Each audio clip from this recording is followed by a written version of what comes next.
আসসালামু আলাইকুম। ফেসবুক, ইউটিউবের, ইনস্টাগ্রাম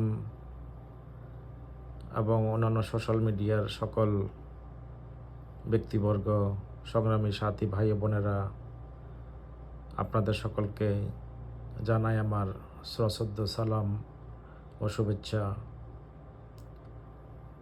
আপনারা আমার এই ভিডিও থেকে দেখতে পাবেন যে বর্তমানে এই ইউনূস জঙ্গি রাজাকার সরকারের উপরে মানুষ কতটুকু ক্ষুব্ধ এবং বিক্ষুব্ধ। শুধু একটু উদাহরণ দিব আজকে।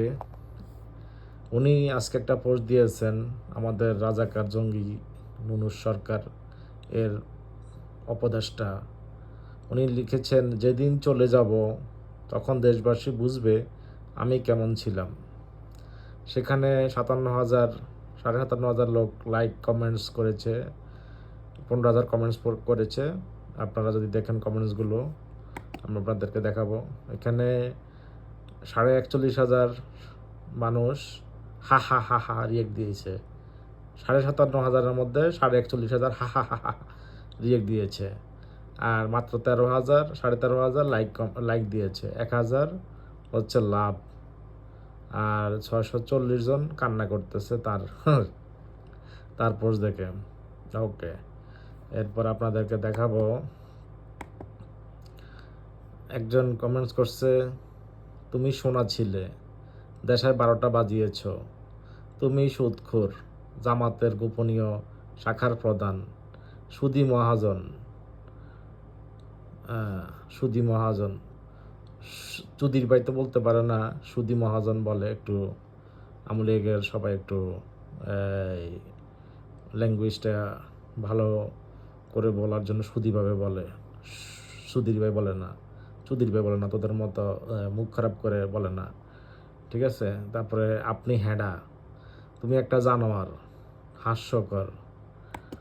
তারপরে আরেকজনে পোস্ট করছে, মবের জনক, দেশটা ধ্বংস করে দিলেন, তুমি তো কোথাও যাবে না বা চাচ্চু, তোমাকে জাদুঘরে রাখা হবে, সেদিন দেশবাসী বুঝবে যে আমি সুদি মহাজন ছিলাম। তারপরে যত যাচ্ছে আওয়ামী লীগের প্রতি মানুষের ভালোবাসা বৃদ্ধি পাচ্ছে। ওকে, এরপরে দেখে আরও কত মানুষ কমেন্টস করছে এখানে, যাবেন কেন, থাকেন, আমরা দেখি, মানুষ সুদমুক্ত আর ঋণমুক্ত হবে।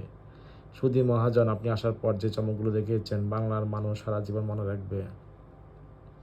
এবার আপনাকে বৃদ্ধাঙ্গুল দেখাই দিছে। এরপরে আপনি যাবেন কেন, যাবো তো আমরা প্রবাসীরা, আমরা আবর্জনা, কাকু তুমি কি জিনিস সেটা বাঙালি বহু আগে থেকে জানে।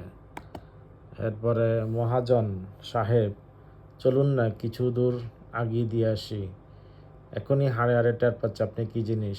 80% মানুষ জীবনের সবচেয়ে বেশি খুশি হবে, বহুদিন ধরে জানি আপনি কি চিজ, ঠিক আছে। তারপরে আপনার যাওয়া অবধি বাংলাদেশ থাকলে হয়, সঠিক বলছেন স্যার। জনগণ সেদিন মিষ্টি বিতরণ করবে খুশিতে, 18 কোটি মানুষ মহা খুশি হবে, তখন বুঝবে আমি সুধীর মহাজন, আমি একটা সুধীর মহাজন ছিলাম। প্রতিটি ঘরে ঘরে ঋণ তুলে দেওয়া সুধী মহাজন মহারাজ ছিলাম। এই বছরের সেরা জোকস, আপনি আলফা ছিলেন কাকা, আপনি আন্তর্জাতিক খেলোয়াড় ছিলেন, এখন কি কম বুঝতাছি, এখনই তো বুঝতাছি। আপনি হ্যাঁডা ছিলেন, কমেন্টগুলো পড়লে এখনই বুঝবেন, পরে বোঝার দরকার নাই, হারামি। তুমি আগেও সুধী মহাজন, বর্তমানও সুধী মহাজন, ভবিষ্যতেও সুধীর মহাজন। ঠিক বলেছেন, আপনি 80 বছর বয়সে একজন ব্যক্তি হয়ে ম্যাজিক দেখাচ্ছেন।